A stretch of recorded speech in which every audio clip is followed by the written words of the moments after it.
Chapter 6 Energy, Temperature, and Heat. 6.3 Factors Influencing Air Temperature. So what I want to talk about now is what are the factors that influence air temperature. So if you were at some location anywhere on our planet, whether it was on land or on the ocean, what kind of factors are responsible for the temperature that you perceive at that location? Now, obviously, the most important factor is latitude, because latitude influences the input of shortwave radiation. So let's review how latitude influences the intensity and duration of solar radiation received. If we were at the equator, day length would be constant, 12 hours. And the intensity of the sunlight being received would be quite high. It wouldn't vary more than 150 watts from one point in the year to another point in the year. That's because the sun maintains an altitude somewhere between 66.5 degrees above the horizon to directly overhead. However, if we went to a location at, let's say, 50 degrees latitude, we know that during the summer months, the intensity would be greater because the sun's angle of incidence would be higher. June 21st, we would have maximum height of the sun of 66.5 degrees. Day length is also influenced by being at this latitude. Day length would be 16 hours. Considerable amount of radiation would be received in the neighborhood of about 450 watts per meter squared. At that same latitude, 50 degrees, for the December solstice, and we're talking about 50 degrees north, for the December solstice, the day length would shrink to about 8 hours. And the maximum height of the sun would now be 16.5 degrees above the horizon at solar noon, and we would be the amount of radiation being received, potential radiation from the sun, would be only about 100 watts. If we went to the North Pole for 6 months of the year, it would be in total darkness. For 6 months, it would be in total daylight. Day length would be 24 hours in length. But of course, the sun angle would be low. It would reach a maximum of only 23.5 degrees during that June solstice. Let's look at these 6 different locations at different latitudes. We're going to go from Monterey in Mexico at 26 degrees north. Then we're going to look at Dallas, which is at 33 degrees north. Kansas City, 39 degrees north. Minneapolis, 45 degrees north. Winnipeg, 50 degrees north. And Chile, Churchill at 59 degrees north. So we're going to model the change in mean monthly temperature that occurs for these 6 locations. We're going to look at some averages that I found, and we'll graph them and show them on this figure.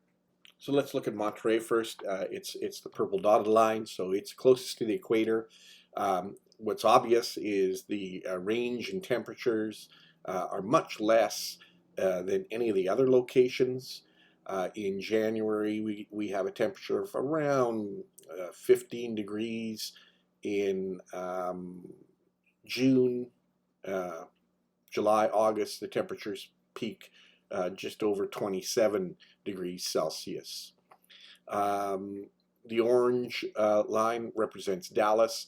That curve is a little bit more extreme than Monterey, and we would expect the amount of insolation being received is also a lot more variable for that location.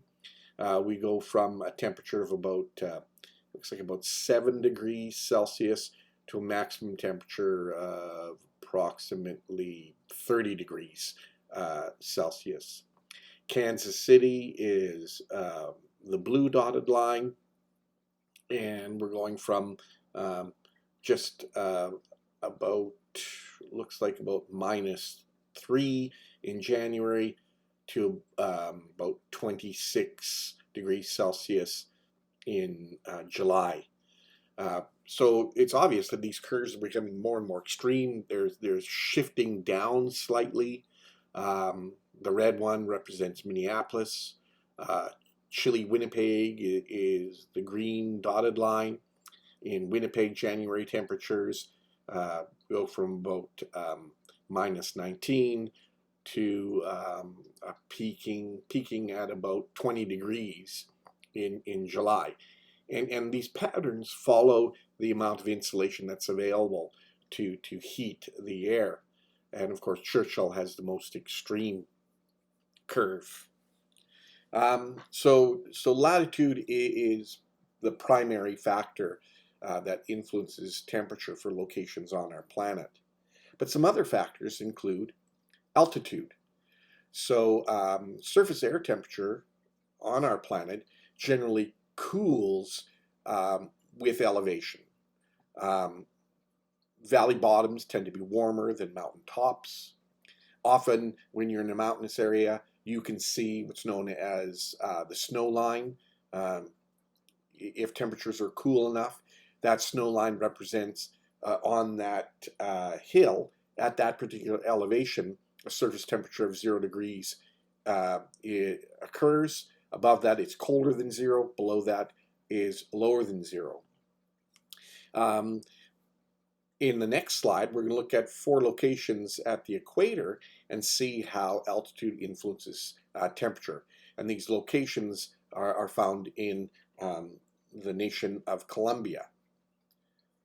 So Bogota has the highest altitude at 25.56 meters, and Girardot is at 286 meters, and we have 2 locations in between that.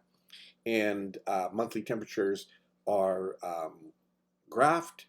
We should expect very little variation because these locations are near the equator. So there's not any drastic difference in duration of the available solar insolation or its intensity. They should all get the same value. So the only thing that's influencing temperature here is altitude.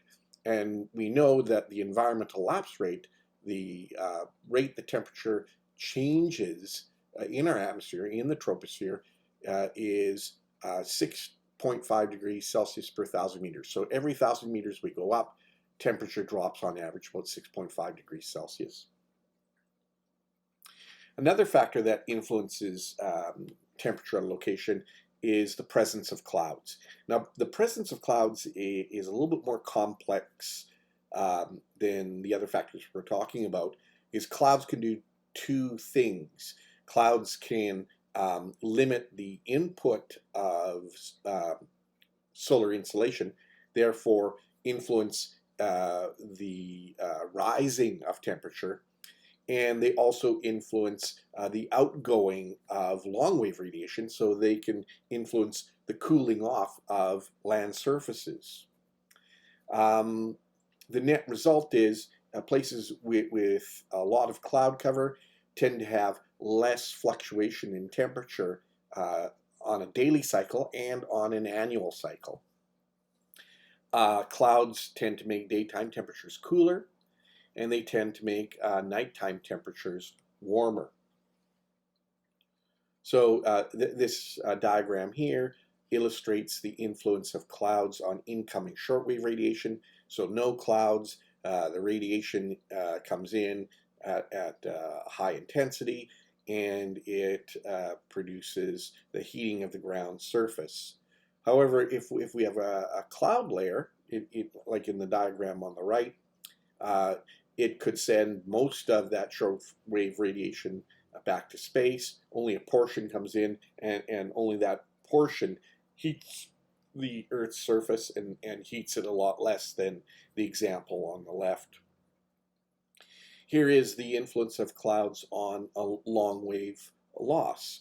So no clouds, emission of long wave radiation is uninterrupted, and the temperature of the ground cools overnight as long wave is leaving the space. But put a cloud layer in there, and those clouds are made up of water droplets and water vapor. And that vapor water vapor is a greenhouse gas, and it can send significant amounts of that outgoing long wave radiation back to the Earth's surface, where it could once again heat up the ground and the lower atmosphere. Now, if you've ever moved about on North America, moved from the coast to the interior, you'll know for sure, or you know for sure that interior temperatures are a lot colder than coastal temperatures. So we call this fact maritime and continental effects. So land tends to create a continental influence, which creates more extreme temperature variations, warmer summer temperatures and colder winter temperatures. If you're close to oceans or water bodies, there's a maritime effect, and this this causes less variation in temperature. So Vancouver has a much milder temperature compared to Winnipeg. Let's actually look at some graphs for Vancouver, for Winnipeg, and for Minot, and for St. John's. And we're going to look at mean monthly temperatures and mean max and mean min monthly temperatures. So keep in mind that in North America, at the mid-latitudes, weather generally moves from west to east, so we should see more of a maritime effect for Vancouver than we should see for St. John's. And Minot and Winnipeg should have extreme continental effects. They should have the greatest variation in temperature over an annual period. So the graph top left is Vancouver. Blue line represents mean monthly temperature. Green line represents mean maximum temperature for the month, and the red line monthly min temperature. So we can see that the temperature ranges in Vancouver from about 2 degrees in January to about 16 degrees in the summertime. That's the variation. Compare that to Minot and Winnipeg, which are on the right, and we can see that they have much more variable temperatures over an annual period. Winnipeg ranges from about -18 to +20, so about 40 degrees of temperature range. That's a lot greater than Vancouver, which has, it looks like about 12 degrees of temperature range over a 1-year period. St. John's is our other coastal location. Now, as I said, it's being, not only is it influenced by the ocean that's near it on its east coast, but it's also influenced by weather coming from the interior of Canada. And as I said, weather moves from west to east, so it is more variable than Vancouver, but not as variable as Minot and Winnipeg. Ocean currents have an influence on temperatures, and that's because we can have two different kinds of ocean currents influencing locations. We can have warm currents, or we could have cold currents. Warm currents tend to add heat energy to a location, while cold currents take heat energy away. Many of the Earth's ocean currents occur adjacent to land masses. A good example is North America. On the west coast of North America, locations there are influenced by a cold current called the California current. This current begins in just adjacent to northern BC and moves down to California. Along the east coast, the current that influences locations on the North American landmass is the Gulf Stream, which is a warm current. On this map, I've put two locations down. San Diego, California, at roughly 33 degrees north. It has a mean annual temperature of 21 degrees Celsius, and that temperature is being moderated by the cold California current. It keeps summer temperatures much cooler than they should be. Savannah, Georgia, which is at 32 degrees north, so not much difference in terms of latitude, has a mean annual temperature of 25 degrees Celsius.